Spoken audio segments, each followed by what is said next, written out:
नमस्कार, आप देख रहे हैं सी न्यूज भारत में गौरी वर्मा। वक्त हो गया है न्यूज बुलेटिन का। इस बुलेटिन में हम बात करेंगे अंबेडकर नगर की, जहां टांडा पुलिस ने 3 दिन में हत्या का किया खुलासा। आगे बात करेंगे टीकमगढ़ की, जहां दिव्यांग पुनर्वास केंद्र में दिव्यांगजनों को सहायक उपकरण का किया गया वितरण, और बताएंगे कैसे उन्नाव में बेखौफ लुटेरों ने पुलिस को दी खुली चुनौती। तमाम खबरों पर करेंगे विस्तार से चर्चा। अंबेडकर नगर टांडा अंतर्राष्ट्रीय माफिया डॉन रहे परवेज के छोटे भाई की पैसे के लेन देन को लेकर हुए विवाद में चाकू से गोदकर हत्या कर दी गई।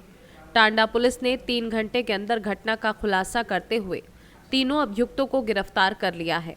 घटनास्थल का निरीक्षण पुलिस अधीक्षक डॉक्टर कौस्तुभ ने भी किया और 3 घंटे के अंदर खुलासे व अभियुक्तों की गिरफ्तारी पर टांडा कोतवाल संतोष कुमार सिंह को शाबाशी दी।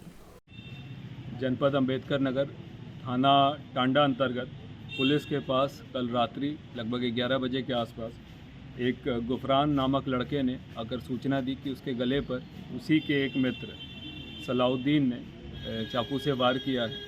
इस सूचना पर पुलिस द्वारा उसे तत्काल मेडिकल हेतु भिजवाया गया तथा इस लड़के सलाउद्दीन की गिरफ्तारी हेतु टीमों को निकाला गया। आज प्रातःकाल पुलिस की टीमों को एकता मैदान के पास में एक शव बरामद हुआ, जिसके पेट पर चाकू के निशान थे और उसकी पहचान सलाउद्दीन के रूप में हुई।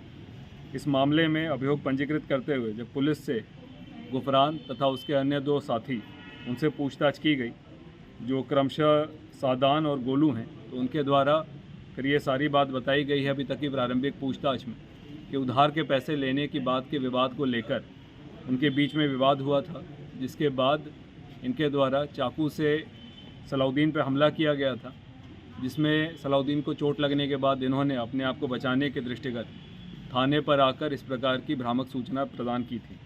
पुलिस द्वारा इस घटना में जो 3 अभियुक्त इन्वॉल्व हैं उनको अपनी गिरफ्त में लेकर अभियोग पंजीकृत करते हुए अग्रिम विधिक कार्रवाई की जा रही है। शव को पोस्टमार्टम हेतु भिजवा दिया गया है। सभी अभियुक्तों की गिरफ्तारी पूर्ण कर ली गई है तथा सारी अग्रिम विधिक कार्रवाई पूरी की जा रही है। अंबेडकर नगर से सी न्यूज संवाददाता संदीप जायसवाल की रिपोर्ट। केंद्र तथा राज्य की सरकार सड़क के माध्यम से विकास को गति देने के लिए करोड़ों की राशि खर्च कर रही है, लेकिन भ्रष्टाचार व कमीशनखोरी के कारण बनने के साथ ही ये सड़कें खस्ताहाल होने लगी हैं। ऐसा ही एक मामला जनपद अंबेडकर नगर के मुख्यालय के निकट क्षेत्र में सामने आया है, जहां पहीतीपुर से बंदनडी रोड का निर्माण हो रहा है, जिसकी लंबाई लगभग 2 किलोमीटर है, जिसमें शुरुआती दौर में ही ठेकेदार की मनमानी खुलकर सामने आने लगी है, जिसके कारण इस कार्य में भारी घोटाले की संभावना है। ग्राम पंचायत बंदनडी में हो रहे लगभग 2 किलोमीटर सड़क निर्माण को ग्रामीणों ने रोका। ग्राम प्रधान शैलेंद्र तिवारी ने बताया कि गांव की सड़क में ठेकेदार द्वारा निर्धारित मानक के विपरीत निर्माण कार्य किया जा रहा है। जब तक तय मानक के अनुरूप निर्माण नहीं किया जाएगा, तब तक कार्य नहीं करने दिया जाएगा। ग्रामीणों का आरोप है कि मिलीभगत के तार ऊपर तक जुड़े हैं। इस कारण किसी भी सड़क के मामले की जांच लोक निर्माण विभाग के अधिकारियों द्वारा जांच में ही लीपापोती कर मामले को समाप्त कर देते हैं और सड़क की स्थिति जस की तस बनी रहती है। क्या समस्या है आप लोगों की? ये रोड क्यों नहीं बनने दे रहे हैं आप? 5 साल पहले ये रोड बना था नया। गड्ढा होने के बाद नया रोड बन रहा है। नए रोड में इस तरीके से भ्रष्टाचार कर रहे हैं ठेकेदार कि जिससे आज बन रहा, कल ही उखड़ रहा है, आज ही उखड़ रहा है। 5 दिन बाद किस तरीके से बनाएंगे? इससे अच्छा तो हमारा पुराना ही रोड था। इस रोड की हमको नहीं हो सकता है जो आज बना के ठेकेदार चले जाएंगे। या तो कोई अधिकारी आके हमारी बात को सुने, और नहीं तो ये रोड आज के यहीं से बंद कर रहे हैं हम लोग। हमारी पूरे गांव की जनता बंद करने के लिए तैयार है। तो क्या दिक्कत है इस रोड में? ठेकेदार क्या कह रहे हैं? ठेकेदार न सफाई किया है, न इसमें डामर डाल रहा है, न उसकी खुदाई करके कोई काम ऐसा कर नहीं रहे हैं कि जिससे मिट्टी डाले हैं रोड, जिससे वो एक दिन चल सके। अंबेडकर नगर से सी न्यूज संवाददाता अजय कुमार उपाध्याय की रिपोर्ट। आजकल के युवा जहां वैलेंटाइन डे जैसे पाश्चात्य त्योहारों के पीछे खिंचते जा रहे हैं, वहीं नरेंद्र देव स्पोर्ट फाउंडेशन के युवा सदस्य पुलवामा शहीदों की याद में स्वैच्छिक रक्तदान शिविर आयोजित कर युवाओं को उत्कृष्ट संदेश प्रेषित कर रहे हैं। 14 फरवरी को पुलवामा शहीदों की याद में तथा बसंत पंचमी के शुभ अवसर पर नरेंद्र देव स्पोर्ट्स क्लब फाउंडेशन द्वारा मंगलम मैरिज हॉल जलालपुर अंबेडकर नगर में स्वैच्छिक रक्तदान शिविर का आयोजन किया गया। रक्तदान शिविर में रक्तदानियों को प्रमाण पत्र प्रदान कर उनका हौसला बढ़ाया गया। स्वैच्छिक रक्तदान शिविर में 22 रक्तवीरों ने पंजीकरण कराया, जिसमें से स्वस्थ पाए गए 16 रक्तवीरों ने रक्तदान किया। इस अवसर पर संस्था के अध्यक्ष शैलेंद्र वर्मा ने बताया कि रक्तदान कराने का उद्देश्य युवाओं को जोड़कर किसी की जिंदगी बचाना है। संस्था के तरफ से जीवन प्रकाश तिवारी, सुलभ वर्मा, राजेंद्र गौड़, शालू सैनी, मृदुल, प्रवीण, मंजुल, विपिन आदि लोग उपस्थित रहे। रक्तकोष विभाग की तरफ से डॉक्टर सिद्धांत त्रिपाठी, पीआरओ बिंदेश्वरी प्रसाद, काउंसलर दीपक नाग, लैब टेक्नीशियन राजकुमार आदि उपस्थित रहे। आज 14 फरवरी का दिन ही आपने रक्तदान शिविर के लिए चुना क्यों? 14 फरवरी इसलिए हमने रखा कि लोग वैलेंटाइन डे बहुत लोग मनाते हैं। हमने जो है पुलवामा हमले में जो शहीद हुए जवान, हमारे देश के 14 जवान शहीद हो गए, उनके श्रद्धांजलि स्वरूप हमने रक्तदान शिविर का आयोजन। सर, क्या शुभ नाम है आपका? रोहित कुमार प्रजापति। रोहित जी, कितनी बार रक्तदान कर चुके हैं? मैं तो पहली बार कर रहा हूँ। डर लग रहा है सर? बिल्कुल नहीं। क्या संदेश देंगे लोगों को? रक्तदान के बारे में जो है रक्तदान किया जाए। युवा आगे आए। जी। अंबेडकर नगर से सीनू संवाददाता ब्रह्म प्रकाश तिवारी की रिपोर्ट। टीकमगढ़ जिला मुख्यालय टीकमगढ़ जिला दिव्यांग पुनर्वास केंद्र में आज एलिम्को जबलपुर द्वारा पूर्व में चयनित दिव्यांगजनों को सहायक उपकरण का वितरण कार्यक्रम का आयोजन किया गया। कार्यक्रम का केंद्रीय मंत्री सामाजिक न्याय एवं आधिकारिकता मंत्रालय डॉक्टर वीरेंद्र कुमार ने दिल्ली से वर्चुअली शुभारंभ कर संबोधित किया। इस अवसर पर अमित नूना, सांसद प्रतिनिधि विवेक चतुर्वेदी, अनुराग वर्मा, अन्य जनप्रतिनिधि, कलेक्टर अवधेश शर्मा, जिला पंचायत सीईओ नवीद कुमार धुर्वे सहित संबंधित अधिकारी एवं हितग्राही उपस्थित रहे। आज पूरे भारतवर्ष में 45 स्थानों पर सामाजिक अधिकारिता शिविरों का आयोजन किया गया है।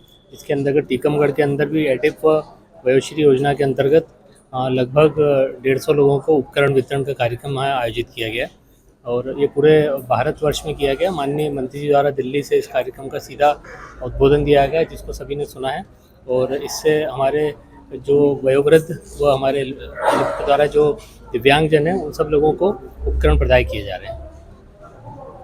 आज सामाजिक न्याय एवं अधिकारिता मंत्रालय विभाग की तरफ से हमारे क्षेत्र के सांसद एवं केंद्र के मंत्री आदरणीय डॉक्टर वीरेंद्र कुमार जी के मंत्रालय के माध्यम से पूरे देश भर में एडिप योजना और वयोश्री योजना के अंतर्गत लगभग 48 करोड़ रुपए के उपकरण, सहायक उपकरण बांटे गए हैं। उसका कार्यक्रम यहाँ टीकमगढ़ में आयोजित हुआ है।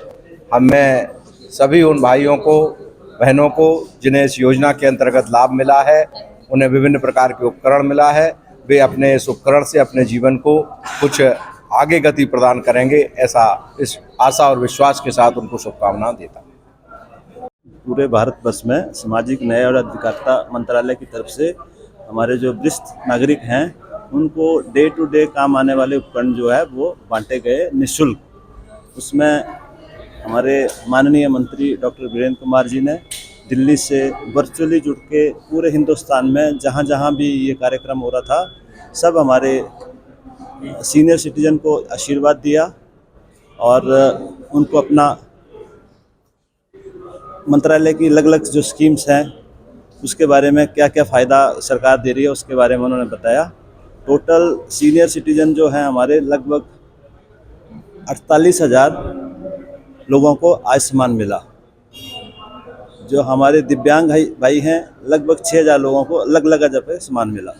ये सामान सारा हमारे मंत्रालय का ये कार्यक्रम एक कॉरपोरेशन है भारतीय कृत्रिम अंग निर्माण निगम एलिम्को, उस द्वारा बनाया जाता है और हर एक जगह ये पहुंचाया जाता है और निःशुल्क दिव्यांगजनों को बांटा जाता है। धन्यवाद। क्या नाम सर आपका? मेरा नाम रमेश चंद है। मैं अभी जबलपुर जो अलिम्को की इकाई है उसका प्रमुख हूँ। टीकमगढ़ से सी न्यूज संवाददाता गिरीश कुमार खरे की रिपोर्ट। बड़ी खबर उन्नाव से है। उन्नाव में एक बार फिर बेखौफ लुटेरों ने लूट की बड़ी घटना को अंजाम देकर पुलिस को खुली चुनौती दी है। कल देर शाम दुकान बंद कर घर जा रहे सर्राफ व्यवसायी के साथ कार और स्कूटी सवार लुटेरों ने लाखों की लूट को अंजाम दिया है। आपको बता दें कि सर्राफ अमित सोनी की असरगंज चौराहे पर दुकान है, जिसे बंद कर अमित अपनी मोटरसाइकिल से घर जा रहा था। तभी रास्ते में स्कूटी सवार लुटेरों ने टक्कर मारकर लड़ाई शुरू कर दी। इस बीच आरोपियों ने कट्टा निकाल अमित पर तान दिया। इसी दौरान पीछे से कार सवार लुटेरों ने आकर सिर पर कट्टे की बट से हमला कर अमित सोनी को घायल कर दिया। अमित सोनी के पास मौजूद बैग, जिसमें 9 किलो चांदी और 300 ग्राम सोने के आभूषण और 20,000 की नकदी थी, उसे लेकर आरोपी मौके से फरार हो गए। घटना की सूचना ग्रामीणों ने पुलिस को दी और घायल अमित को CHC मोरावा भेजा गया। यहां से प्राथमिक उपचार के बाद घायल सर्राफ को लखनऊ ट्रामा सेंटर रेफर कर दिया गया है, जहां उसका इलाज जारी है। वहीं घटना में अभी तक मोरावा पुलिस के हाथ खाली है। पुलिस को खुली चुनौती देने वाले आरोपी अब भी फरार हैं। वहीं IG तरुण गाबा और SP सिद्धार्थ शंकर मीना ने घटना स्थल का जायजा लिया है। IG ने बताया कि घटना के खुलासे के लिए 5 टीमें लगाई गई हैं। जल्द ही घटना का खुलासा कर दिया जाएगा। उन्नाव में बड़ी लूट की घटना ने पुलिस महकमे में हड़कंप मचा दिया है। IG रेंज लखनऊ तरुण गाबा, SP सिद्धार्थ शंकर मीना ने घटनास्थल का जायजा लिया, वहीं ग्रामीणों से जानकारी ली। क्या नाम है आपका? राजू सोनी। कहाँ के निवासी हैं? मोहिउद्दीनपुर, मोराव, उन्नाव। क्या घटना हुई आपके बेटे के साथ? हमारे लूटपाट की घटना हुई है। रास्ते में असरगंज चौराहे पर बाजार लगती है, वो बाजार से जो है घर को शाम को 7, सवा 7 बजे के लगभग आ रहे थे। रास्ते में जो है करीब 400 मीटर की दूरी पर वहाँ मोरंग की गिट्टी और बालू को लगी हुई है। उसी जगह पे वो गाड़ी लगा करके और उसके तमंचा लगा दिया मतलब उन्होंने तमंचे को पकड़ लिया और पकड़ने के बाद जो है जब उन्होंने नहीं छोड़ा, जब वो खींचने करने लगे तो उन्होंने पीछे से, उसी में 3-4 लोग थे वो, तो उन्होंने किसी ने जो है किसी हाईवे उससे जो है जोरदार प्रहार किया। उसी से जो है भयानक चोट लग गई उनके, वो बेहोश हो गए और बेहोश होने के बाद वो सामान चले गए, तो जो है हम अस्पताल वगैरह ले गए, वहाँ पर PGI ड्रामा सेंटर वहाँ पर पहुँचा दिया। वहाँ पर भर्ती हैं इस समय। डॉक्टर क्या कह रहे हैं? डॉक्टर कह रहे हैं कि ठीक है, हालत ठीक। क्या ऑपरेशन की बात सामने आ रही है? हाँ, ऑपरेशन कह रहे थे, लेकिन कहा था कि अगर इससे नहीं कवर होगा दवा से तो फिर ऑपरेशन करना पड़ेगा। अब इसके बाद देखो क्या करते हैं। अच्छा, कितनी घटना, लगभग सामान कितने की कीमत का लूटा गया? 20-22 लाख का लमसम था। क्या क्या था? अब उसमें सामान जेवरात थी, कुछ पुरानी सामान थी, कुछ और तो ग्राहकों की थी, कोई सफाई के लिए देगा, कोई बना रखा था, बारात में शादी ब्याह में देना था। लगभग चांदी कितनी रही होगी? चांदी 9 किलो लमसम रही होगी। और सोना? सोना 300 ग्राम। नकदी? नकदी 20,000। लुटेरे किससे थे? कार से थे, किससे थे? कार से थे और शायद कोई बता रहा कि स्कूटी भी एक थी साथ में। स्कूटी भी साथ में थी। एक मोरावा थाना क्षेत्र के अंतर्गत एक लूट की घटना हुई है। क्या है पूरी घटना और अभी तक कितनी टीमें बनाई गई इस खुलासे के लिए और क्या किसी की गिरफ्तारी हुई है? ये एक सराफा की दुकान करने वाले हैं मोरावा थाना क्षेत्र में। कल शाम को इनके साथ लूट की घटना हुई है। ये मोटरसाइकिल पे जा रहे थे तो कुछ अभियुक्तों ने इनका ज्वेलरी से भरा हुआ बैग छीन लिया और तमंचे से इन पे वार किया। तो इस संबंध में पुलिस अपनी कार्रवाई कर रही है, मुकदमा कायम किया गया है और लगभग 5 टीमें बनाई गई हैं जो विभिन्न पहलुओं पे छानबीन कर रही है और जल्द ही हम इसमें सम्मिलित होने वाले अभियुक्तों तक पहुंच जाएंगे और उनकी गिरफ्तारी सुनिश्चित करेंगे। सर, कितने की लूट है करीब? FIR में प्रतिवादी ने इसका जिक्र नहीं किया है। इतना बताया गया है कि बैग में चांदी और सोने दोनों की ज्वेलरी थी जो कि छीन ली गई है। तो हम इस संबंध में विधिक कार्रवाई पूर्ण कर रहे हैं और जो भी इसमें सम्मिलित हैं उनके खिलाफ अब तक की इन्वेस्टिगेशन में क्या निकल के आया?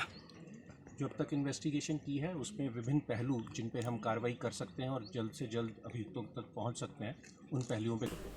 उन्नाव से सी न्यूज़ संवाददाता अजय कुमार की रिपोर्ट।